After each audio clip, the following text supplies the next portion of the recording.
যখন গুজরাটের দাঙ্গা হয়, মুসলিম মেয়েদেরকে ধরে ধর্ষণ করেছিল, পেট কেটে বাচ্চাকে বার করে তরোয়ালের উপরে রেখেছিল যে মোদী সরকারের নেতৃত্বে, সেই মোদী সরকারকে 2002 মালা পাঠিয়েছিল এই মমতা টিএমসি সরকার। তাহলে বলুন, একে দিয়ে বিজেপি কে রুকা যাবে? আচ্ছা বলুন, আপনার গ্রামে ধরুন একটা ঘর আছে, ওই ঘরে 2011 আগ পর্যন্ত ধরুন পাহারা দিত কেউ একজন, ততদিন কোনোদিন ওই ঘরে চুরি ডাকাতি হয়নি। 2011 পরে আগের পাহারাদারকে চেঞ্জ করে অন্য পাহারাদার এনেছেন, আর গ্রামে শুধু চুরি হচ্ছে। তাহলে সমস্যাটা কোন জায়গায় ভাই? পাহারাদারের সঙ্গে চোরের সেটিং আছে না নাই? তার আগে তো চুরি হয়নি। তাহলে 2011 আগে যখন বাংলায় বিজেপি ঢোকেনি আর আজকে ঢুকছে, তাহলে পাহারাদারের সঙ্গে সেটিং আছে না নাই? মাথায় ঢুকছে খুবরিতে। বিজেপি আসলে সব থেকে বেশি ক্ষতি আমাদের করবে। তাহলে বিজেপিকে রুকার জন্য সব থেকে বেশি দায়িত্ব কাদের? জোরে বলুন। তাহলে এই দায়িত্ব নিতে হবে না হবে না? এই দায়িত্বের নেতৃত্ব নওশাদ সিদ্দিকী দিচ্ছে, তার হাতকে শক্ত করা দরকার আছে না নাই? জোরে বলুন, আছে না নাই? একদিনেই মানুষ ছোটে না? প্রথমে 1 পা 2 পা, তারপরে 3 পা 4 পা, তারপরেই তো ছোটে নাকি? প্রথমে 1 পা একটা, তারপরে এবার ইনশাল্লাহ 2 পা। কথা বুঝে আসছে? তারপরে আস্তে আস্তে বাড়বে। আমাকে যদি পছন্দ লাগে, ভালো লাগে, আমার ভালোবাসার মানুষদের বলবো, চেয়ারের একটা পায়া তৈরি করো। যেই বসুক, এই যে বসে আছি, 4টেই আমার। তোমাদের কথা শুনবো, যা খুশি তাই করবো, কেন 4টেই আমার। কিন্তু এই 4টের মধ্যে 3টে আমার, একটা যদি তোমাদের থাকে, তাহলে তোমাদের ক্ষতি করতে পারবো? কেন? পাটা খুলে নিলেই পড়ে যাবে সরকার। বেশি নয়, সর্বোচ্চ 40 থেকে 50টা একদিন নওশাদের হাতে যদি আল্লাহ মিলিয়ে দেয়, তোমাদের চেষ্টায় এই চেয়ারের একটা পায়া হয়ে যাবে। শুনছেন? তাহলে এখানে যেই বসুক, সে যদি নওশাদের কথা মতো না চলে, ওই তার লোকগুলোকে খুলে নেবে সরকার, পড়ে যাবে। এই বোঝানোটা কি আমি খারাপ করেছিলাম? কিন্তু 2021-এ আমার কথা সবাই শুনেছিল কি লাইনে। কিন্তু 2021-এ যদি 10-15-20টা হয়ে যেত, তাহলে আজকে কি এই এসআইআর 90 লক্ষ লোকের নাম বাদ যেত? মাথায় ঢুকাও।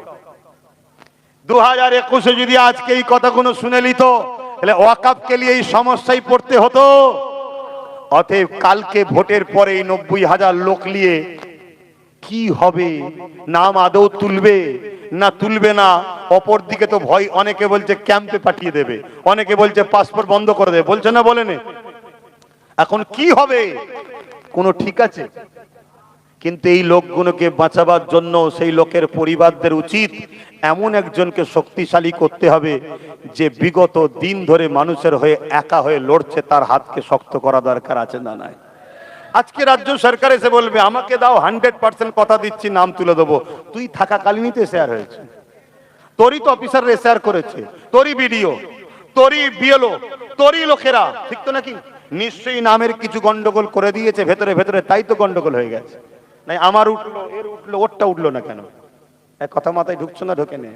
এটা একটা পরিকল্পনা চলছে। সেই পরিকল্পনা হলো এটাই, বাংলায় বিজেপিকে ঢোকাবার প্ল্যান।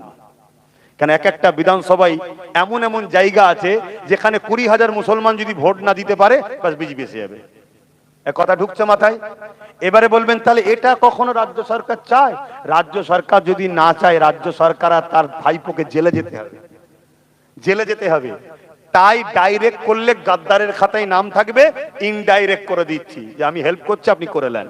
মাথায় ঢুকছে খুবরিতে? সেই জায়গায় দাঁড়িয়ে থেকে যদি বিশ্বাস হয়, আলহামদুলিল্লাহ, ইনশাল্লাহ ভাঙড় থেকে আবার আল্লাহকে জিতাবে। এখন আবার ওর পাশেরটা ক্যানি পূর্বটাও তো আবার বিরাট ফাইট হচ্ছে দেখছি। অনেকে সমালোচনা করেছিল যে এটা কেন হলো। কারা করেছে সমালোচনা? আমাদের লোক নয়, যারা বাবুল সুপ্রিয়ের মতো দাঙ্গাবাজকে নিয়ে হই হই করতে, তারা সমালোচনা করেছে। শুনছেন? বাবুল সুপ্রিয় চেনেন না? বাবুল সুপ্রিয়া আসামের কি বলে দাঙ্গার মেন অভিযুক্ত, রশিদি সাহেবের ছেলেকে খুনের। শুনছেন? আর একটা খেয়াল করে দেখেন, 3টে রাজ্যসভা সংসদ হলো, 3টেই ওই রকম লোক। একটা কোনো মুসলমানকে দিয়েছে? হ্যাঁ, আমি তো আমাদের বাড়ির ছেলেটাকে দেখে অবাক হয়ে যাই। হারা, তোর মাথায় আল্লাহ এইটুকু বুদ্ধি দিল না যে আমাকে নিয়ে তুমি দলের প্রচার করতে চাইছো, মুসলিম জাতির কাছে বুঝাতে চাইছো দেখো আমার সাথে হুজুর আছে, আমার সাথে হুজুরের ছেলে আছে, এই জন্য তো নিয়েছে তোকে নাকি? তা তুই তো কমসে কম দাবি করতে পারতিস যে আমি ভোটে ভোটে লড়তে পারবো না, রাজ্যসভার 3 জন যাবে, একটা আমাকে দাও, এই দাবি করতে পারতো তো নাকি? তা না করে মাথা মুটার বলে লাভ নেই। আল্লাহ হিদায়াত করুক, বলুন আল্লাহুম্মা আমিন, বলুন আল্লাহুম্মা আমিন। কেন বাপ ভালো মা ভালো, আল্লাহ হিদায়াত করুক। তো যাই হোক, 2 মাস ধরে তাকে বিভিন্ন কিছু করা হয়েছে। ফুরফুরা শরীফে এসে হুজুরদের হাতে তওবা করেছে। মানুষ যদি তওবা করে আল্লাহ বলছে তাকে মাফ করে দিই, আমার আপত্তি করার কিছু আছে? যাদের সঙ্গে ঝগড়া হয়েছে তাদের কাছে যে ক্ষমা চেয়েছে তারা মাফ করে দিয়েছে, আমার কোনো আপত্তি আছে? এই জায়গায় দাঁড়িয়ে থেকে যেটা চলছে আলহামদুলিল্লাহ খুব ভালোই দেখা যাচ্ছে। আল্লাহ কারে অনেক কটা চান্স আছে। সে জায়গায় আপনারা আমার টোটাল আলোচনা শুনে আপনারা বলুন আমার উপরে কেউ কষ্ট পেলেন? কেন আমাকে যখন বিজেপির দালাল বলা হচ্ছে, আমাকে তো সাফাই দিতে হবে, কে বিজেপির দালাল একটু দেখ, তাই তো নাকি? আজকে শুভেন্দু বলছে, শুভেন্দুকে চেনেন তো, ওই নাট ঢিলেটা, ও ইফতার খেয়েছে আমাদের আর গাল দিচ্ছে এখন আমাদের ঘরে। এখন বলছে না আমি সব মুসলমানের বিরোধী নয়। আমার একটা ভিডিও বেরিয়েছে, কাকে বলছে এই মোল্লারা আছে দেখবি, দেখছেন না? হ্যাঁ, এরা কি জিনিস, গিরগিটি গিরগিটি রং পাল্টায়, শুধু রং পাল্টাচ্ছে। তো মনে রাখবেন ওই শুভেন্দু হয় ডাইরেক্ট বিজেপি কে ভোট দেন আর নাই ডাইরেক্ট টিএমসি কে ভোট দেন। বক্তব্য দেখেছেন না দেখেন না? এই জোরে বলেন। আচ্ছা, বিজেপির যে সভাপতি শ্রমিক না কি নাম, ও কি বলছে টিএমসি কে তো আমরা জন্ম দিয়েছি, টিএমসি কে আমরা হৃদয়ে রেখেছি। দেখেছেন না দেখেন না? আরেকটা জাহান্নামের কুকুরের নাম বলছি, শুনবেন? চিনতে পেরেছেন? চীনে যখন গেছেন ওই নামেই ফেমাস থাক। শোনেন, সে আবার গত 2 দিন আগে দেখি একজনকে বলছে এটা আমাদের আল্লাহ। দেখেছেন না দেখেন না? এখন আবার কমেন্টে অনেকে লিখছে যে একটা সময় আব্বাস সিদ্দিকী যখন বলেছিল জাহান্নামের কুকুর আমার খারাপ লেগেছিল, এখন দেখছি ঠিকই বলেছে। তা আপনারা কি বলছেন, ঠিকই বলেছি না ভুল বলেছি? আরে আল্লাহর কোরআন বলছে উলাইকা কাল আনআম, মানুষের মধ্যে কিছু মানুষ আছে তারা চতুষ্পদ জন্তুর ন্যায়, বালহুম আদাল, তার থেকেও খারাপ, মানে খিঞ্জির সোরের থেকেও খারাপ। আল্লাহর কোরআন বলছে, আমি বলিনি। কথা বুঝে আসছে না? নাই তো ভাইরা আমার। তো সে আবার দেখি বলছে কি, আমার ভাইয়ের নাম ধরে বলছে ওদেরকে ভোট দেওয়ার থেকে বিজেপি কে ভোট দেওয়া ভালো। এই দেখেছেন না দেখেন না? আবার গত 2 দিন দেখছি বিজেপির নেতার সঙ্গে গলায় গলায় মিলছে। সব পাখি মাছ খায়, সব পাখি মাছ খায়, আর বেচারি যে নিজের মেহনত করা গাঁটের পয়সা দিয়ে গলা ফাটানো চিল্লানোতে এ জাতিকে বাঁচাবার স্বার্থে, মানুষ জাতির স্বার্থে এবং আমাদের অস্তিত্ব বাঁচাবার স্বার্থে যখন নিজের প্রাণ প্রিয় ভাইটাকে ঠেলে দিয়েছি, আজকে গাল খেতে হচ্ছে। 42 দিন জেল খেটেছে। যদি বিক্রি হবার হতো ওখানে বিক্রি হয়ে যেত। ওয়াকাবের জন্য লড়তে গিয়ে জেল খেটেছে। কি দরকার ছিল? আমার মতো তো জলসা করতে পারতো। একটু বুঝবে, মাথায় রাখবে, ধোকায় পড়ে যাওনি। এরপরও শেষ কথা বলছি, আমার ভাই মাত্র 30টা জায়গায় দিয়েছে। কত? 30টা জায়গায়। যদি কাউকে সেটিং থাকতো তাহলে 294 জায়গায় দিত। কথা মাথায় ঢুকছে না? আর যে 30 জায়গায় দিয়েছে, আমার তো যে জোয়ার দেখছি এখন, না দিদির মিটিং আছে না কি বলে মোদির মিটিং এ লোক আছে, নওশাদ যেখানে যাচ্ছে তুফান শুরু হচ্ছে, ঠিক না বেটি? যা দেখছি ঠিকভাবে যদি হয় এই 30 জায়গার মধ্যে 20 জায়গায় জিতার চান্স আছে, 10 জায়গায় সেকেন্ড পজিশনের চান্স আছে। তাহলে ভুলটা কি করছে? সারা জীবন তোমরাই শুধু করবে আমার সিল আমার নুরা আর আমারই ভাঙবে মসজিদের গোড়ায়, মেনে লিয়া যাবে? আমার সিল আমার নুরা আর আমার ছেলেকে দেবে গেজার কেস, আমার সিল আমার নুরা আর আমার দাদা হুজুরের দরবারই পাঠাবে পুলিশ, এগুলো মেনে লিয়া যাবে? এই সব কিছু চিন্তা ভাবনা করা ভুল হয়নি তো? একদম আল্লাহকে সাক্ষী রেখে বলো আমার পক্ষে কারা একমত, হাত তুলে সাক্ষী দাও। লম্বা করে হাত তুলে রাখো। কেউ হাত তুলতে বাকি আছে কি দেখো? কেউ হাত তুলতে বাকি আছে কি দেখো? হাত নামাও। কেন? গাদ্দার চিনা দরকার। গাদ্দার চিনা দরকার। যে হাত তুলবে না তার সাথে আমরা ঝগড়া করবো না, কারণ আমরা আইন মানি, কিন্তু চিনে লোবো এ গাদ্দার আমাদের নয়। এ কথা বুঝছেন না? বোঝেন না? দ্বিতীয় নম্বর কথা, এবার চলে আসেন হাদিস দুটো বলে দোয়া করে দিই, কেন আপনাদের গরম হচ্ছে। আমার হচ্ছে। শোনেন মন দিয়ে, ঈমান আছে না নাই? কি গো, ঈমান আছে না নাই? বুঝবেন কি করে? মুখে তো বললে হবে না।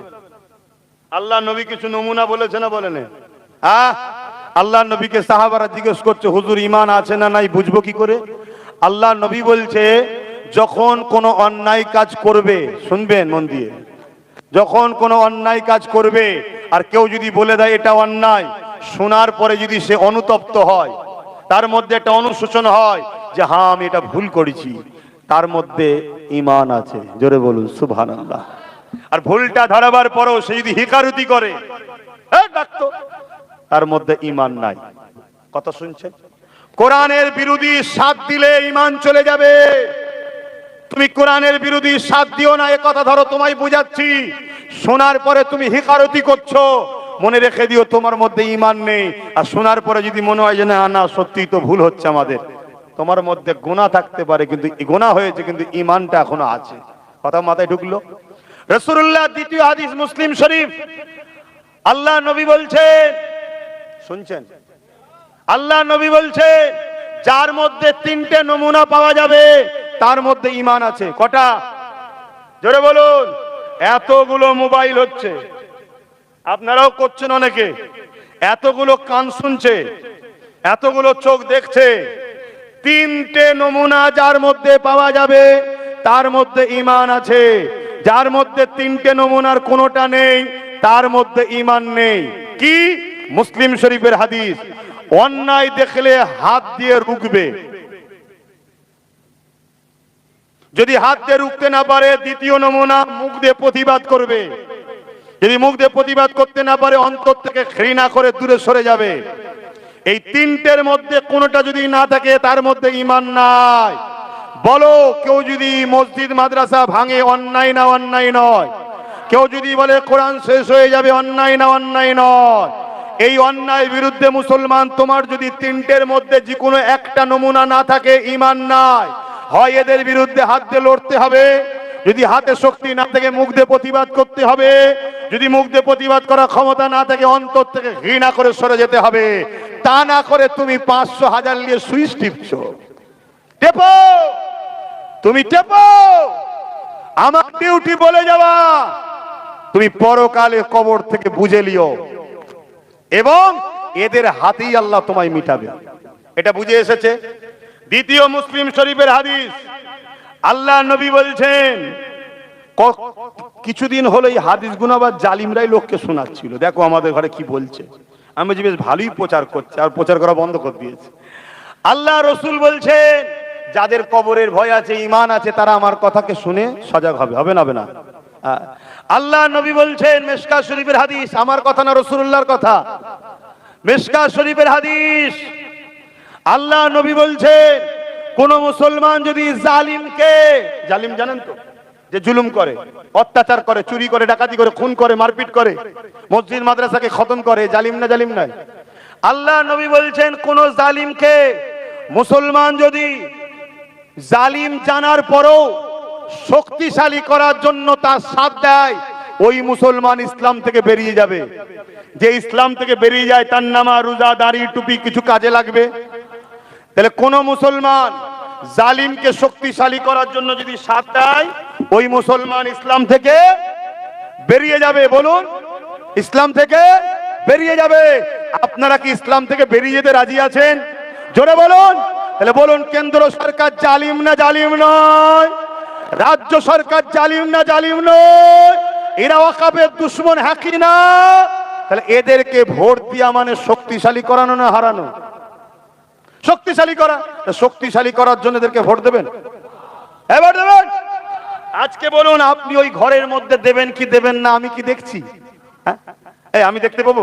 আল্লাহ দেখছে না দেখেন? তাহলে এদেরকে কেউ যদি সুইচ টেপে ভোট দেয়, রাসূলুল্লাহর হাদিস, জালিমকে শক্তিশালী করার জন্য যে সাথ দেবে সে ইসলাম থেকে মাথায় থাকবে। যদি শখ থাকে জাহান্নামে যাবা, তাহলে আব্বাস সিদ্দিকীর কথা বাদ দিয়ে দাও। আর যদি মনে হয় যে না বাবা, দুনিয়াদারি করতে গিয়ে একটু বুঝে চলা দরকার, তাহলে সুইচটা টিপার সময় মনে রেখো আল্লাহ দেখছে। কে দেখছে? ওয়াকাফের দুশমনকে ভোট দেবেন না। এটা বলার অধিকার আমার আছে না নাই? মসজিদ মাদ্রাসা কোরআনের দুশ্মনকে ভোট দেবেন না, এটা বলার অধিকার আমার আছে না নাই? আসেন দোয়া করব, সকলে তওবা পড়ি। বিসমিল্লাহির রহমানির রহিম। আল্লাহ তাআলা, আমি জানা অজানা, ইচ্ছা ও ইচ্ছা সকল গুনাহ হইতে তওবা করিতেছি। আস্তাগফিরুল্লাহ রাব্বি মিন কুল্লি যামবি ওয়া আতুবু ইলাইহি।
কথা নয়।